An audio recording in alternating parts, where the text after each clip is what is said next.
morning and welcome to Retirement Tax Matters. I'm Adam Reed. This is Garrett Crawford, our resident CFP. How are we doing this morning, Garrett? Doing pretty good.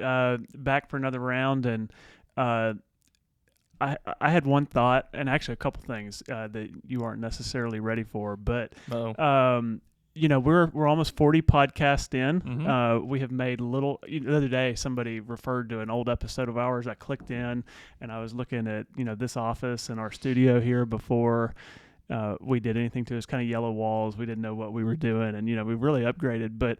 I've got to think there's at least one person out there that has wondered, what is this bleached out picture behind us? Well, we've noticed too on like rainy days, we have windows all across here. On rainy days, you can kind of make it out, but on a bright day, it's just a big white blank sheet. And it's like, I'm sure people wonder, what in the world is that? And it is the first, you'll have to trust me on this, but it's the first Form 1040 from 1913. Mm-hmm. And so it's a tax return. It's not very complicated. You basically put in your gross income, your deductions, dividends, amount of income which normal tax has been deducted and withheld at the source, an exemption amount, you calculate it, and you sign the bottom of it. So like a one-pager. Mm-hmm. But in honor of that, I have a trivia question for you that I did not prep you for. Here we go. So we talk about how long the tax code is in 2026, thousands and thousands of pages. I think I read this morning, don't count me wrong, CPAs and tax preparers, but I think I read this morning something like 7,000 pages is our IRS tax code. Back in My dad, who's a CPA, calls that job security. So back in 1913, what would you guess the IRS tax code would have been? I feel like because you're asking, how many pages? It's either closer to that than I would think, yeah, or it's like nothing. I doubt it's like in the middle. 3,500. Let's go 17 pages. Oh, very, very close. 27 pages. Okay, and actually, right. I was looking at it this morning, and it seemed like there was like varying responses. I saw one that said 4, one that said 10, and somebody that said 27. I was like, we better take the 27. But I found a Wolters Kluwer, which is like an accounting firm, I think, and I found a paper. It said the text of the 16th Amendment combined with the text of the United States Revenue Act of 1913 is generally considered to be the original tax code. Combined, these documents were approximately 27 pages in length, and this is my favorite part, and the pages measured 6 by 9 inches, so not that 8.5 and by 11 so smaller. stuff, so a little bit smaller. Yeah. So maybe that's where some of the confusion averages down to like 10 pages. Okay. So anyway, maybe one day we'll get like a better copy or figure out how to like make that look better. But you did float the idea the other day of replacing it with like a Monet painting. And then we looked up like the cheapest one is like, I said, if you're Googling cheapest Monet, you probably don't need to be owning a Monet. So we vetoed that for now. Yeah. But, so anyway, that's a historical lesson on our blank picture. On hey, but maybe a good segue. If we're trying to become billionaires and make all this money, we've been talking with a lot of clients this past week about a SpaceX IPO. If you've been following the headlines, I've anything heard like that, about that. Yeah. If you want your money to go to the moon, or to Mars, SpaceX is looking like an option. So, one of the things that we've been talking a lot about with clients with the SpaceX IPO, and we work primarily with retirees and people kind of landing the plane. We work with some clients, kids, grandkids that are in different stages of life, or Henrys, some people that are high earners, not rich yet. So, but a big chunk of ours are retirees. And so a lot of them we've kind of got dialed in. And so when the SpaceX stuff comes along and kind of big opportunities to swing for the fence, we kind of have to get into the weeds of, your risk capacity, your risk tolerance. And so a lot of people maybe have heard of risk tolerance, how you feel as things go up and down. But tell me more about risk capacity and kind of what that means and how we help people think through that in their retirement portfolios. Yeah, and it's nothing like, I'm not calling SpaceX a get-rich-quick scheme because I honestly have no idea. And I think part of like today's conversation, it's not actually, we're still learning this podcast stuff. Like ideally, we probably would release this podcast a week ago. The IPO for SpaceX is tomorrow. And so we always release these one episode behind. So we don't want to spend a bunch of our time saying SpaceX going to go to the moon or, it's going to, drop to zero, because by the time this podcast comes out, that will have already materialized to some extent. So this isn't necessarily about SpaceX, but I think SpaceX like you said, is a great jumping off point to this conversation. And so 2013, I came into the industry. I think the industry was kind of shifting from a investment kind of sales world to investment planning world. And in my 13 years of being here, I think it's gone from kind of investment planning to more comprehensive financial planning. And to this day, you have artifacts, remnants of the past that kind of continue forward. A big part of our industry has always been a compliance thing, which is we need to get a risk tolerance, a questionnaire on file.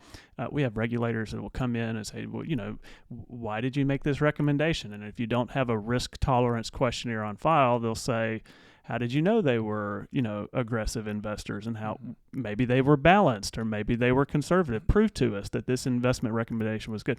And so was born the risk tolerance questionnaire. And I think as financial planners, advisors, I'm a part of a couple groups online.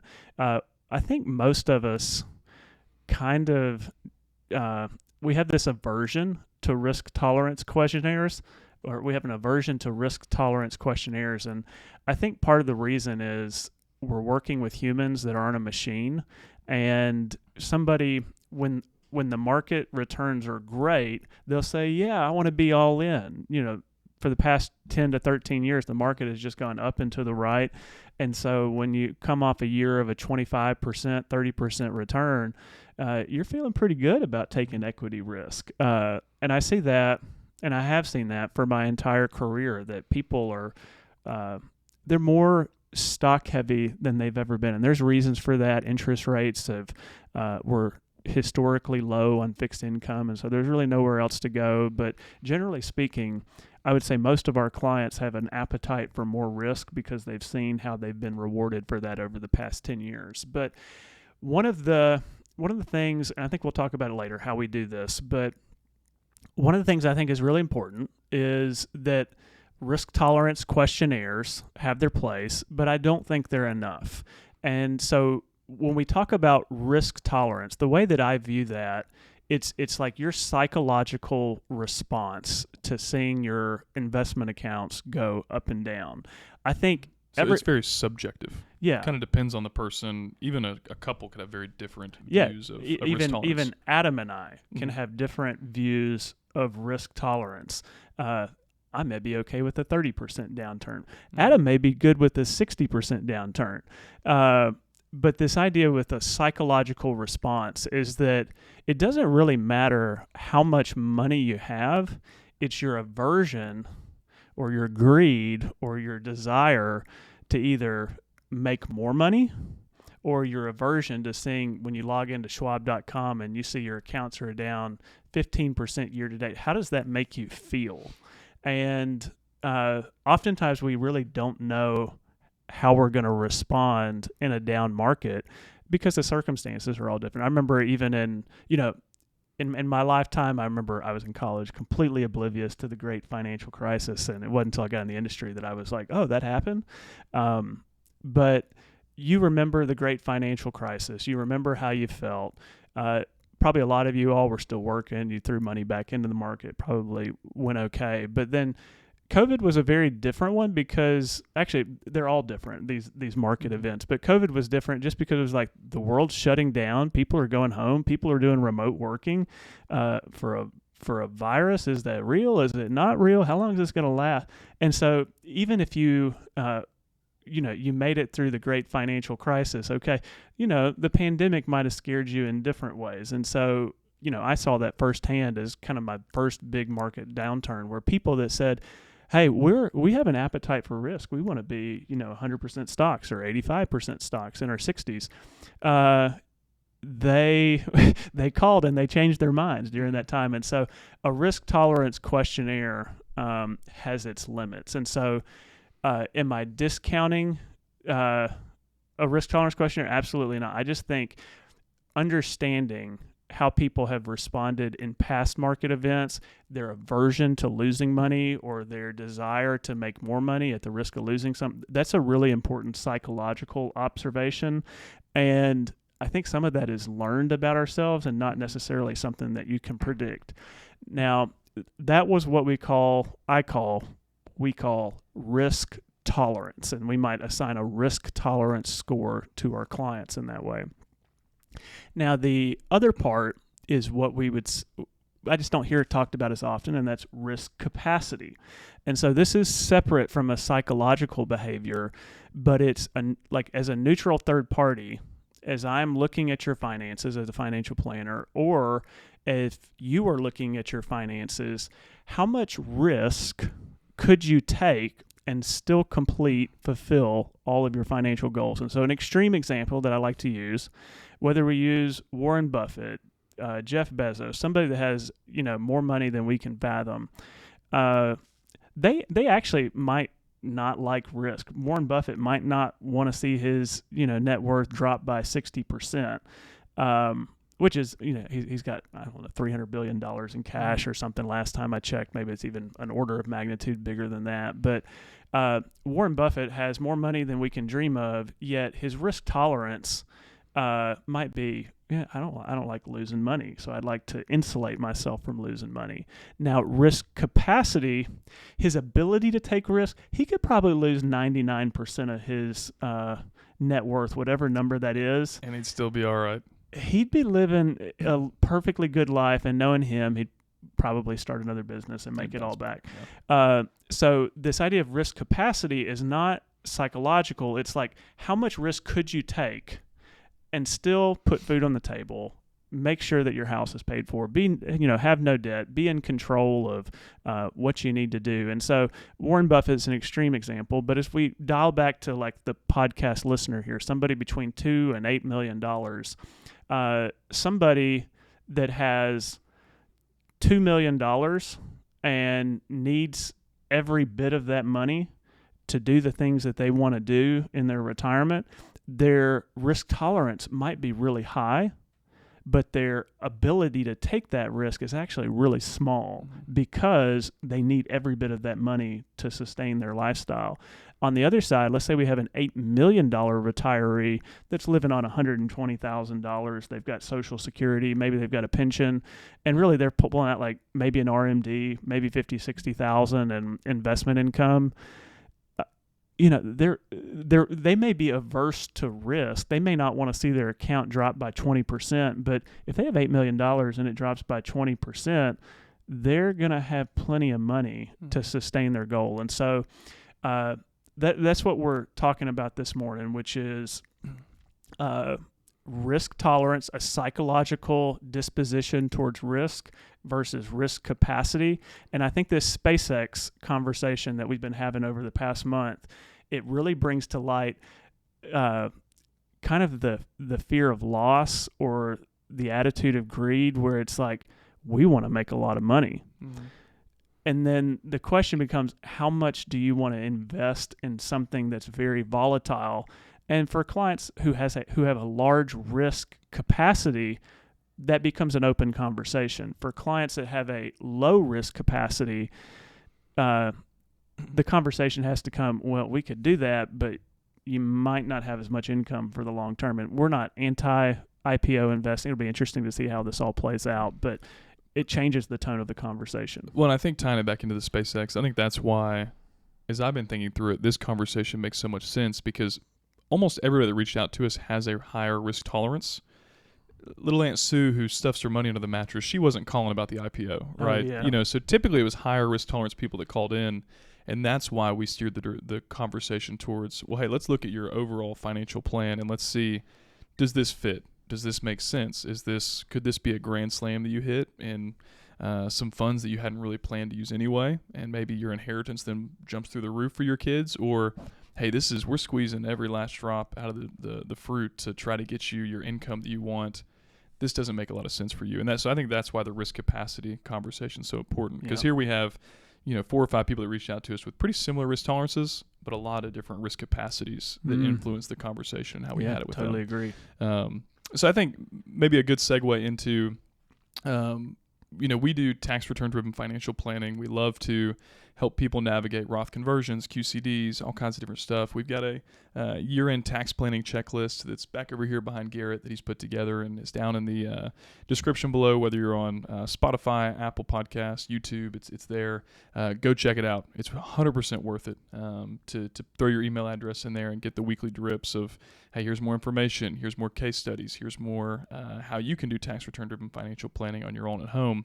And so one of the really cool things about risk capacity is some of the conversations we have with our clients that are in this $2 to $8 million space is, hey, maybe we've got different buckets of money that we can kind of assign different risk capacities to. Yeah, absolutely. Perfect. So maybe there's some IRA money that we're living off of that needs one level, and hey, maybe we got some Roth funds that we're not planning to use. And so maybe give me some insight on if a client called in and said, hey, I've got some different buckets of money, I think I'm living off this, but how do you judge risk capacity for different buckets of money and kind of earmark them for different things? Yeah, so I think, regardless of the situation, it could be finance, it could be something else. I think this idea of like having a neutral third party or somebody else that you can like speak your mind to that can help you wade through decisions is important. And like risk capacity, risk tolerance, these are hard things for us to figure out about ourselves. And so when it comes to risk tolerance, I think a lot of people kind of intuitively know what we're talking about. Maybe they've done 100 risk tolerance questionnaires in their lifetime as an investor. And then this idea of risk capacity kind of changes their paradigm shift in their thinking about how they invest. And so I've just had a couple this week, longer term clients where, we've talked about it before, but maybe the penny has dropped a little bit where, and this happens for clients that have greater risk capacity. Maybe they're not going to use all of their money. They're becoming either more convinced that the market over the long term works, even as, we're in this bear or bull market over the past 10 to 15 years. We're due to some pullback at some point, but they believe if I've got a 10-year, a 20-year, a 25-year, even if I'm younger or I got kids, it could be even an additional 10 years. If you have that long a runway, the market's probably going to do its work for you. And so all of a sudden, let's say we've got somebody that making up numbers here, but let's say they have $4 million saved, and maybe $2.5 million is in a traditional IRA, maybe another $500,000 in a brokerage account, and they've got $1 million in a Roth IRA that they've kind of converted over time. There can be let's say they're just a balanced investor. So that means from a risk tolerance perspective, maybe they feel comfortable saying if the market goes down 40%, they'd be comfortable with a 20% drop. Or if the market goes up 40%, they would only get a 20% gain. So their risk tolerance is balanced, and they feel comfortable with that 50% stock, 50% equity, kind of stereotypical retiree portfolio. What if we knew in that $4 million is going to grow over time? Sure, we got some RMDs, but what if we knew that there was going to be money left over and that would go to either a spouse or children down the road? What if we recognized that the risk tolerance is balanced, but the risk capacity is high? And I think what happens for our clients, for people that are out there that are thinking this way, then they all of a sudden start to not think about the $4 million as a whole, but what if I took more risk with the money that I never expected to use? And I think for the Roth IRA, that becomes a really appealing asset class if you have like a 10-year timeline or more to take more equity risk. And so what you can find is what if we, and I did this just yesterday with a client, but what if we increase the equity risk inside of the Roth IRA? Or even somebody that's out there thinking about SpaceX this week or last week, purchasing shares in something that would grow tax-free or more tax-friendly for your situation, and then lowering the equity risk inside the IRA. So if we average it all out, we still end up at a balanced risk tolerance, but we're recognizing the capacity for a client to take more volatility in a Roth IRA. If it drops 40%, that's okay. We've got a 15, 20-year timeline. If it goes to kids, it's an additional 10 years after that. And so I'm just I'm having more conversations with clients about recognizing if there's excess in your portfolio, especially in the Roth IRA. If you don't expect to use it, what if you increased that equity risk just a little bit? Yeah, and so I think kind of the question then begs, how do we do this? How do we look at our risk capacity? And because risk tolerance makes some sense. It's like just kind of intuitive. How do I feel? Like, oh, I'm sick to my stomach thinking about a 20% drop, or whatever. I'll keep throwing money in and it keeps doing its thing. Risk capacity. How would you kind of advise somebody or recommend somebody to look at that, review that, so that maybe the do-it-yourselfers at home, or maybe even the people that want to work with us, how can they kind of judge their risk capacity to maybe even communicate it to us, or just to implement it themselves? Yeah, I would say I think about this all the time, and I've thought about it for 13 years. Like, how do we do this? And I think this is going to be one of those things where if you work, let's say you're with a current advisor, you're interested in working with Adam and I, and so you call us up.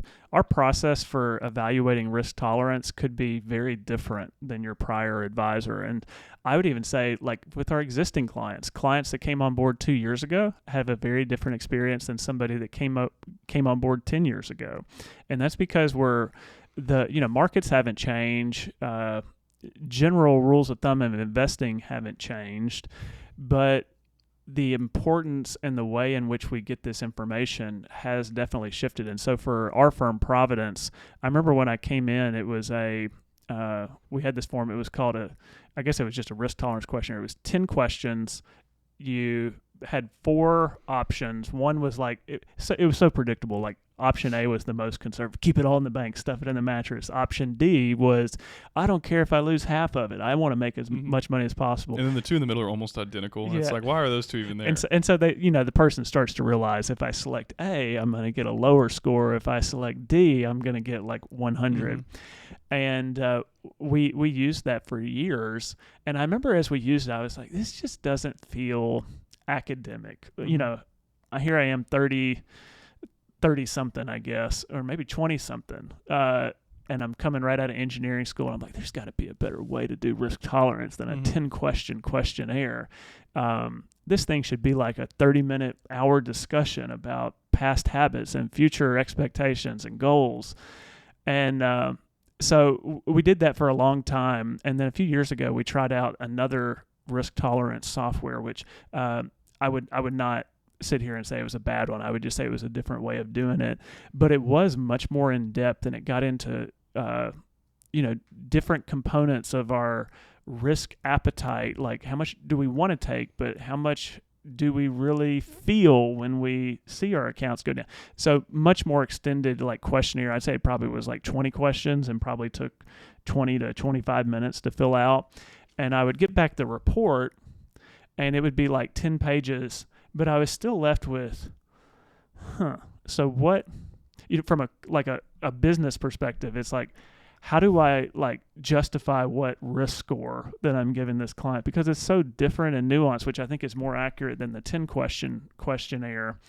And so, long story, it's been this evolution to where I'm like, as a mid-30s something, I'm like, well, maybe there was something to keeping it short and simple and only doing 10 questions. Well, and I love all of our clients. I love all of you that watch.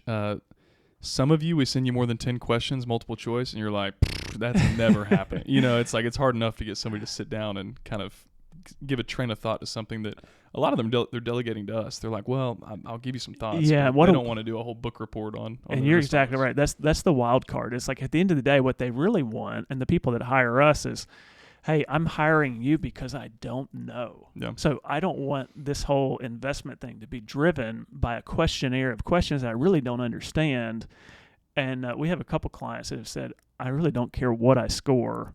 I want you to hear my situation and then, invest appropriately. Which comes back to the risk capacity. Well, exact. So decide how to tell the story, but we're back in 2026 to that simpler 10-question questionnaire, and we have clients fill that out. I can text it to clients. They can literally fill it out in like 60 seconds. And part of that's like, we need to have that on file for compliance. It's actually a helpful barometer to like, somebody goes through divorce, retirement, has it changed? And so that's the psychological part. But then as an advisor, when I get back a completed risk tolerance questionnaire, I have additional questions that I answer that the client never sees for people that I've known and worked with, where I'm adding a second dimension to the score, where I'm taking into consideration, okay, they're retired, they've got $5 million, they barely spend anything, they're frugal, we can't get them to spend money, or maybe what is this like safety net behind this person? Maybe they're earlier in retirement and their parents have $25 million that, they're going to inherit some of that, or parents have paid for other things. Maybe they're in their 40s and parents are gifting money. Everybody has a different like security social net behind them. And so I've got these like list of maybe 5 to 7 questions that I'm answering as an advisor on my side that helps me attach a risk capacity score of low, medium, or high. And even then, I've got a risk tolerance score from the client, a risk capacity score from me, and it adds extra dimension. So you might have a client that's a 50, or let's say a 75 risk score, which means they want 75% in stock. But then, as the advisor, I've put in there that they have a low risk capacity.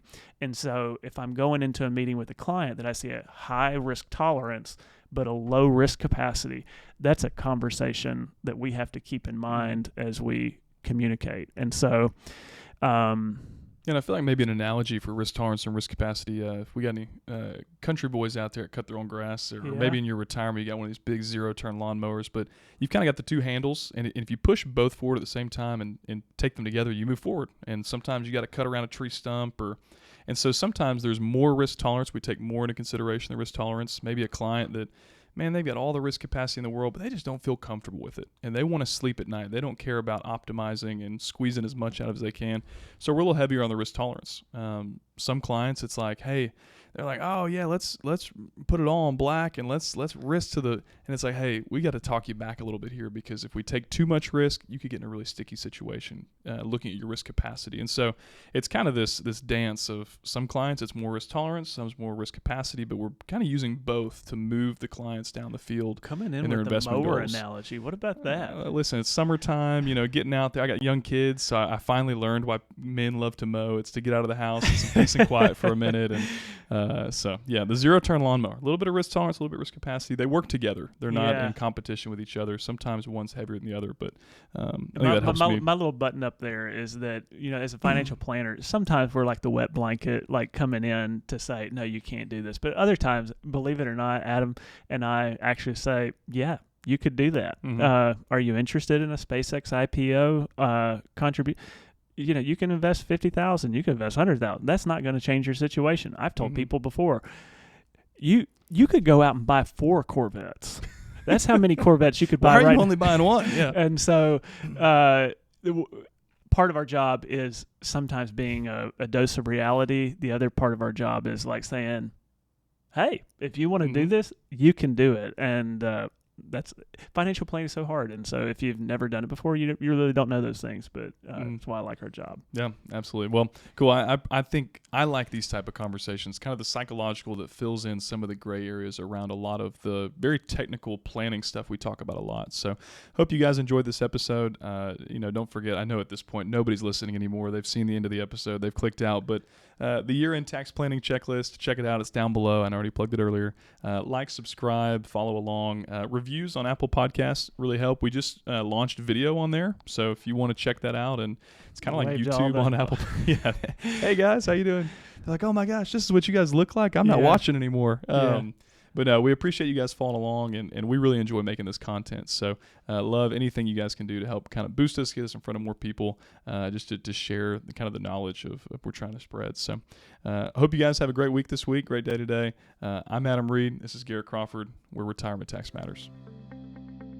Thanks so much for listening to Retirement Tax Matters. As always, the ideas we share here are for educational purposes, and we do our best to get it right, but this isn't a substitute for specific tax or financial advice, because a truly effective strategy is always built around your personal situation. For more resources and to see our full disclosure, visit us at retirementtaxmatters.com.